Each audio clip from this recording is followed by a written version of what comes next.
Generative AI is the new race, declared the Microsoft CEO Satya Nadella as the tech giant announced a $10 billion investment in OpenAI, the maker of ChatGPT, which since its launch in November last has set a record for garnering the fastest growing user base.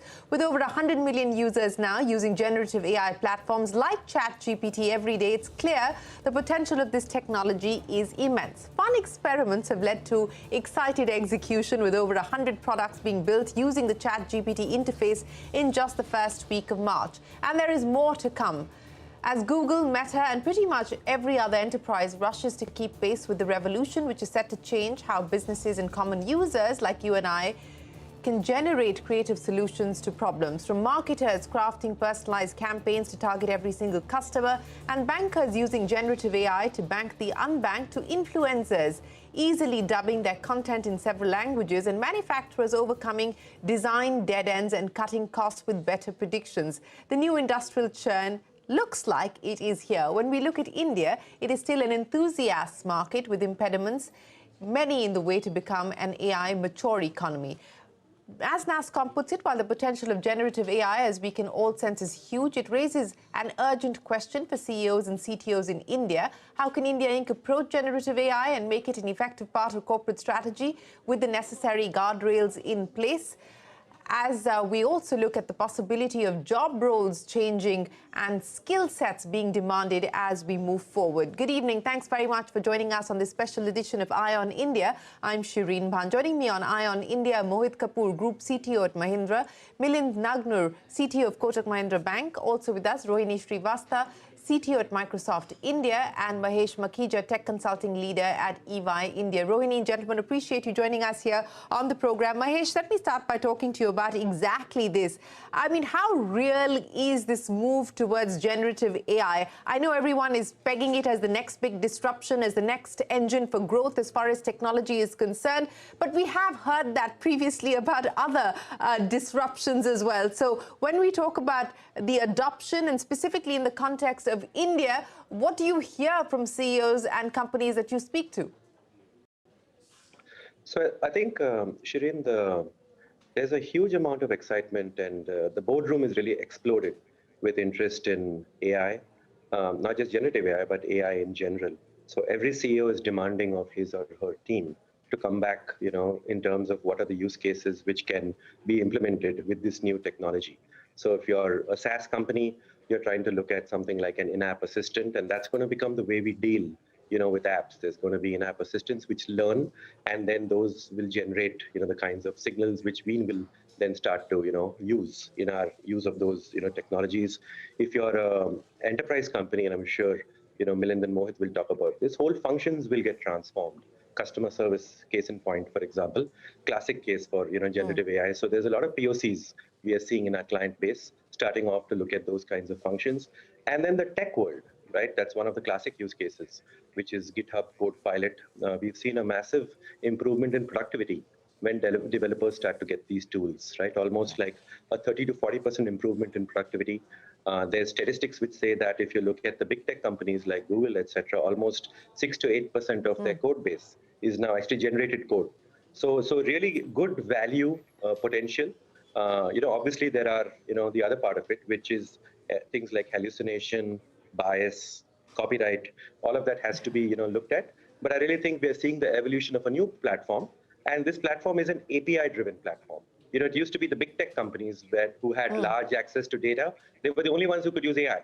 But right now it's accessible to, the masses of companies through this API kind of basis, where it becomes like a platform on which you see startups and big tech beginning to innovate. So I'm pretty optimistic. Of course, like you said, the guardrails have to be put in place as well. Yeah.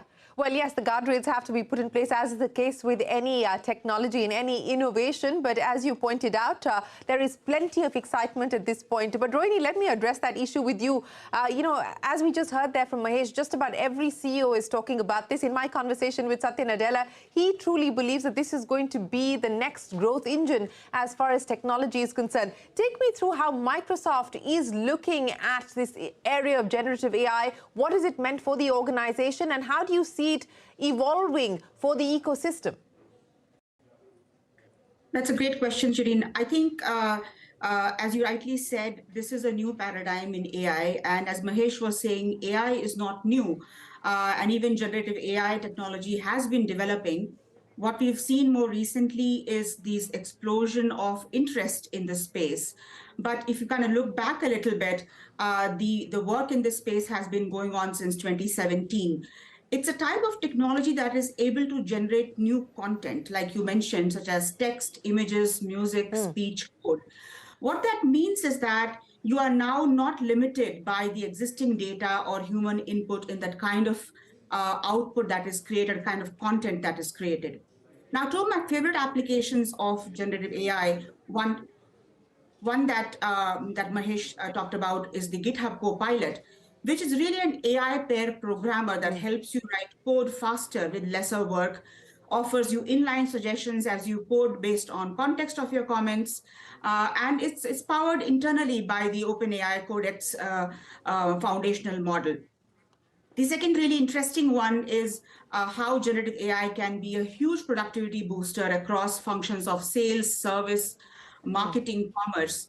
For example, you can create now personalized emails for customers based on their preferences and behavior, or it can create insights and recommendations for sales opportunities. If I step back, I think the type of opportunities we are seeing is number one, AI is going to become more and more mainstream. While it has been on a journey, but I think now it is becoming accessible and as a platform, as models, as these foundational models are being consumed. So I think that is number one. Number two, I think it will really have every organization consider AI as part of their overall digital transformation toolkit. And it will require all of us to think about our work in a way that is as a co-pilot. Every single function will have what Satya calls a co-pilot that is an augmentation of what human can do in every single function.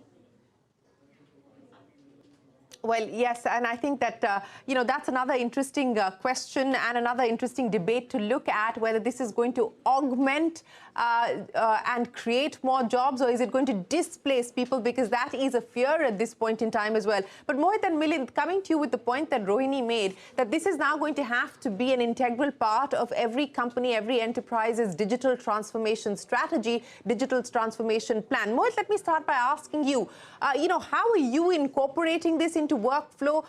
We've heard both from Mahesh as well as Rohini in terms of efficiency, in terms of the turnaround times, and all of that, of course, will also mean an improvement in terms of return on capital. So how are you incorporating this into the enterprise at this point? Thanks, Shireen. So Mahesh is right. For the Mahindra Group, this decade is the decade of artificial intelligence, whether it's to use predictive AI on making our vehicles more secure, safer, range extension of electric vehicles, driving financial inclusion, making housing more green and sustainable, or making agriculture more digital. So that's kind of the roadmap which is already on. Of course, there is exciting generative AI which has got added on now. We are looking at four types of use cases already in play. The large language model, the one we hear about, the ChatGPT equivalent, on how to make sales, servicing more productive and more personalized for the customer. So that's one, the large language model. Second is the developer efficiency and productivity, whether the GitHub Copilot or the OpenAI. Third is around voice to text, text to voice, which is around call center, again, making customer servicing more effective, and looking at languages, vernacular, into rural. We have a large Bharat play because of being a tractor manufacturer and a finance company in rural. So very, very big promise in the vernacular side as well. That's the third level of experimentation and road mapping. And last would be on creativity, whether it's image generation or video generation. So if you want to put a red in your creative and you want to show it on the beach, show it in the mountain, show it in the forest, you can quickly, in 5 minutes, generate 3 creatives and then go after the one which appeals the best, some bit of that. Now, of course, this is still at the startup phase. I see the challenge in the overall architecture, which is what we are currently working with closely with Microsoft and OpenAI, on how can customer data, company data, and public data still remain containerized and safe, but the neural logic of generative AI be applied to it, so that when the customer is trying to figure out where is my vehicle, he gets the answer. Or when the company is trying to figure out when do I get these spare parts to make the vehicle, I get the answer. Or you want to say how far can my vehicle go, or where can I eat on way? That's public Right. data. It'll show you all the restaurants on way, your trip itinerary. So you should be able to get all three of them without compromising data. I think that part Right. is yet.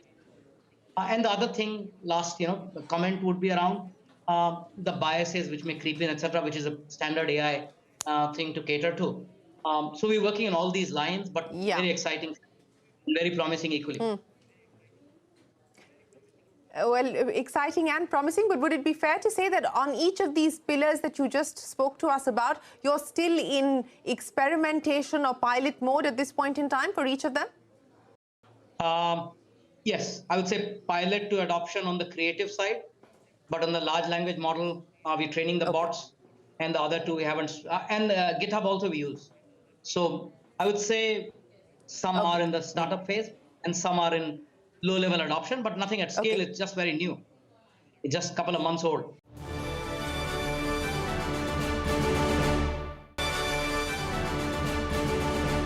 Milind, let me understand from you, what is happening as far as Kotak Mahindra Bank is concerned. And for the banking and financial services sector, tech adoption has, of course, been a work in progress over the last several years now. But specifically on the issue of generative AI, how are you using it? Are you also in the startup phase on some aspects and in the execution phase in many others? So at Kotak Mahindra Bank, we are a deeply technology-focused company. Therefore, we are also deeply focused on software engineering. This technology is a very exciting technology. It's, I would say, definitely in the field of efficiency innovation. And it's giving us efficiency in 3 areas. Firstly, in the area of software engineering and software development, generative AI, as we heard, generates content, but software code is also a type of content. So by having generative AI generate code, it can make our developers more efficient. And we also always have principal engineers on our side perform code reviews before any code or software reaches in the hands of our customers. So that human intervention is always going to be there. However, the efficiency of our software development is going to increase. So as a software-focused company, we are very excited about this. The second area would be around customer service. And customer service, as you know, is, especially on the digital channels, is about meaningful and contextually appropriate answers that are helpful to our customers on the channel when they need it, where they need it. Therefore, by training some of these models with our own knowledge base and our own data and helping resolve customer problems with personalized solutions, that's the second area of customer experience, which today customer experience is equal to technology experience, because our product is software and technology is our channel to deliver the software. So that would be second area we are excited about. And the third is about fraud analytics. So fraud analytics, as you know, is about anomaly detection in the transaction patterns. So till now, banking and financial services companies have been using analytical AI for anomaly detection and fraud detection. But if we can combine generative AI along with analytical AI, I think the results are going to be more efficient. So I would put this particular innovation around generative AI overall in the realm of efficiency innovation, giving us efficiency in a number of areas. And especially for a company like us that is very deep into software and technology, we are very excited about starting to experiment with it.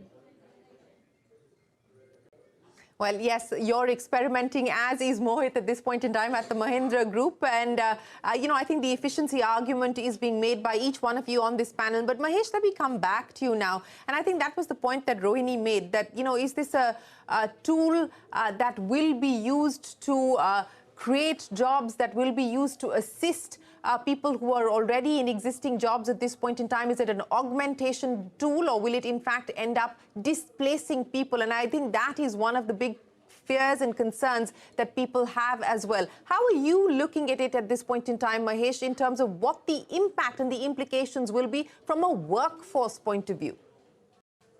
Yeah. So as is always the case with new technology, Shireen, there are apprehensions in terms of what happens to jobs. But if you take a step back and look at the trajectory of how tech moves, essentially whole industries innovate and then the work changes, right? The work becomes such that you are much more productive. These technologies become a tool, to help you do your work better and increase, productivity in the long term, right? So the way we see it really is that the nature of work will change. I fully buy what Rohini is saying. So you can think of, in almost every industry, almost all knowledge industries for sure, you will find that there's going to be these kind of assistants. So the human will still be in the loop, but then you will have an AI. Could be generative AI, could be just a regular deep learning kind of a module, which is going to help make that person perform their job better, right? In some cases, the work will get automated away, and that's a good thing, right? There's a lot of repetitive work we do. You can talk to Milind. He gets millions and millions of customer service emails, like he's saying, every day. Most of those are pretty routine, simple, straightforward responses, which can be easily automated away by a bot, which is almost happening. Today, you go and use any food delivery app, they have a fantastic bot which can, help you forgot an item. They can ask you to return it. That work is gone, and that's okay, right? But whole new industries will also get created. I think this releases so much productivity. For example, you've got to think about this as a new platform on which a whole new set of applications will start to get, created. We're already seeing that. There's been $10 billion of funding over the last, 2 months, which has gone into the startup ecosystem. So data will change. You will have a huge new world of data labelers, prompt engineers. There will be a discipline around AI itself in terms of ethics and risk, which will start to, be embedded into each profession. So I think there's a lot of opportunity for new kinds of work as well. Right. Rohini, let's just take that point forward in terms of what kind of opportunities this is likely to throw up. And more importantly, how prepared we are in terms of the available workforce with the skills that are required to operate in this new AI or generative AI world. Sure. I think just building on what Mahesh was saying, let me give a couple of examples of the shift in the and even the frontier of problems we think can be solved, right? Imagine a farmer who's able to now literally talk to, let's say the government's, PM Kisan Yojana or any other health-related corpus, and be able to ask questions about, let's say, eligibility. That is, you could not imagine until you have something that is able to ingest that and create answers for you as if you're conversing. Take another example. The amount of literature that is getting created in the medical world, it is impossible for a doctor, particularly, let's say, a cardiologist or a specialist, a pediatrics person, to really keep up with what is happening. Now, imagine that person being able to converse with a co-pilot and understand whatever latest is happening in that field that one would not have, one would take years and years to keep up with, and the rate at which it's opening is exponential. So I'm just giving a couple of examples where it changes the frontier of the kind of problems and the kind of jobs and the kind of opportunities that can be out there. But now coming to your point, I think in some ways, the need for AI skilling we've talked about for many years, and many people in the ecosystem, NASSCOM, many organizations have been working on in this space. In a way, this new paradigm increases both the spread of people who will work technically on AI, but also people who will be able to leverage AI as co-pilots, as augmenters with least friction. It will become more accessible, more inclusive. Right. Okay, more accessible and more inclusive. Mahesh, let me come back to you for wrap-up comments, because you said that in many ways this is still startup and experimentation as far as the Mahindra Group is concerned. So what is the roadmap? Distance covered to where you wish to be. What is the roadmap now that you're going to be working on?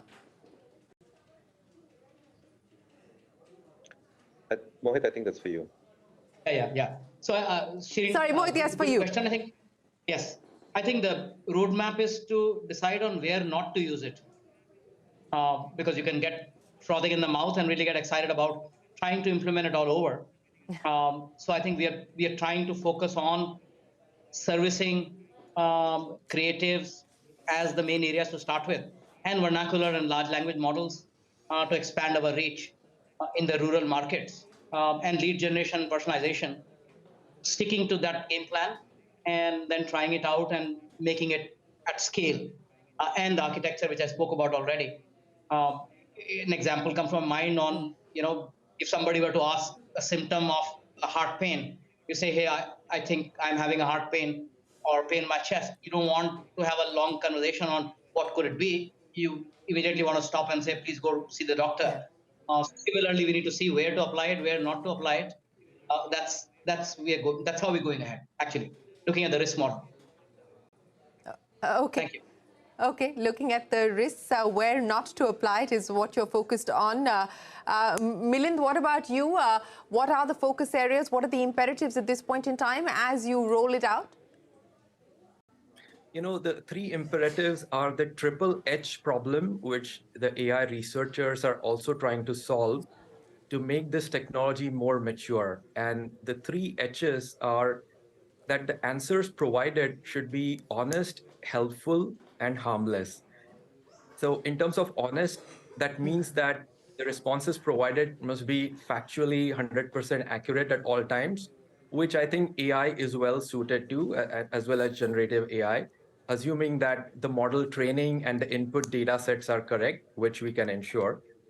The second part is being helpful. And this is in technical jargon, this is the alignment problem that generative AI models have today, which is how do we ensure that the responses provided are contextually most appropriate and relevant to that particular situation and context and the question being asked. And the third edge is around harmless. So it's important that this technology is monitored and controlled in a way that the responses and augmentation that happens is free of biases, is harmless to society, and therefore even researchers who are trying to improve the generative AI models are looking forward to solve the 3H problems, which I think encapsulates the risks scenario very correctly for this technology and the risks that need to be mitigated. And therefore, right now, what we as enterprise users should do is make sure there is human intervention whenever we are using this technology right now. But we are excited about the innovation part of this. Well, I think that there is absolute consensus on, that people are excited about what this technology could potentially mean. But I think as far as this program is concerned, I think it's totally delivered, Milind, on the 3 H's. It's been honest. So thank you, each one of you, Rohini and gentlemen, for being honest about your experiments with AI. I think you've certainly been helpful to understand how companies are going about dealing with this change and what this change could potentially mean as far as your own individual enterprises are concerned. And I can guarantee you this program was harmless. So I hope people will take away some interesting insights and nuggets from this conversation. And we look forward to having each one of you back again as we hear more from you on how you're building out this roadmap in an AI world. Mahesh, Rohini, Milind and Mohit, always a pleasure. Thanks very much for joining us here on this edition of Eye on India. We wish each one of you the very best of luck. We are going to take a break here, but there's a lot more coming up on CNBC-TV18. Don't go anywhere. We're back in a moment.